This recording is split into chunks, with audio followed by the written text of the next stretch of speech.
Cette ville que j'aime tant avec ses lumières la nuit, ses traboules secrètes et le murmure de la Saône, est aussi le théâtre de mon pire cauchemar, et aujourd'hui de ma renaissance, mais il a fallu du temps pour en arriver là, tellement de temps et de larmes que parfois je me demandais si j'allais m'en sortir. Je me souviens encore de cette nuit particulière où tout a basculé, ou plutôt où j'ai pris conscience que tout était déjà cassé. Il pleuvait, le bruit du tramway glissait dans le silence comme un fantôme métallique, et je regardais par ma mon carnet s'ouvre, les symboles se mettent à danser, presque seuls, sur les pages où la nuit inscrit ses questions. Mon sac tactique attend, loyal complice prêt pour chaque mission imprévue. Ce moment appartient à ceux qui savent voir derrière la façade du calme. Lyon, Genève, Paris, Bruxelles, ici le moindre reflet devient indice, chaque lumière invente une piste nouvelle. À retrouver dans mon journal codé, pensées nocturnes, extraits flous, réflexions sur l'incertitude et la patience du détective moderne.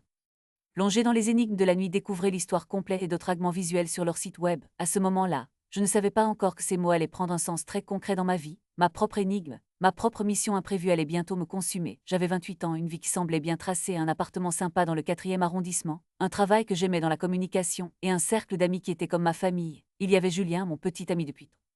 C'était impensable, j'avais tellement confiance en eux, cette confiance aveugle était ma plus grande faiblesse, jusqu'à ce que la vérité éclate un soir, une simple notification sur l'ordinateur portable de Julien restait ouvert, un message de Chloé sans ambiguïté, hâte d'être à demain mon amour, le monde s'est effondré, pas en fracas non en silence, douloureusement, pièce par pièce, le souffle coupé, le cœur martelant ma poitrine, la nausée m'envahissant, j'ai lu d'autres messages, des semaines, des mois de mensonges, de rendez-vous.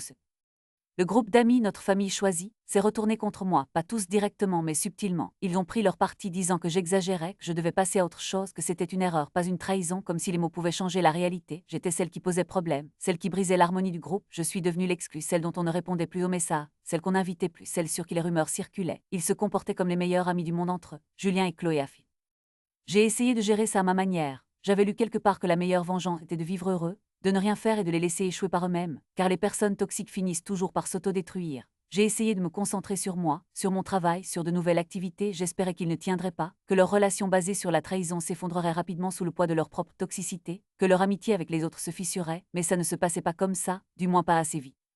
C'était de la colère, de la tristesse et un profond sentiment d'injustice, mais je n'avais pas le droit de le montrer. Il fallait que je sois forte, que je pardonne, que j'oublie, mais comment oublier quand chaque coin de rue à Lyon me rappelait un souvenir avec eux? Comment oublier quand je savais qu'ils continuaient leur vie comme si de rien n'était, piétinant mes sentiments sans remords? L'attente de leur échec me détruisait plus qu'elle ne les affectait. J'étais arrivée à un point de rupture. Un soir, j'ai regardé mon reflet dans la glace et je n'ai pas reconnu cette femme fatiguée, les yeux cernés, le sourire éteint, j'avais l'impression de couler, de ne plus avoir de force pour continuer à espérer que la justice immanente fasse son travail. Le ne rien faire ne marchait pas, ou du moins, il ne me protégeait pas.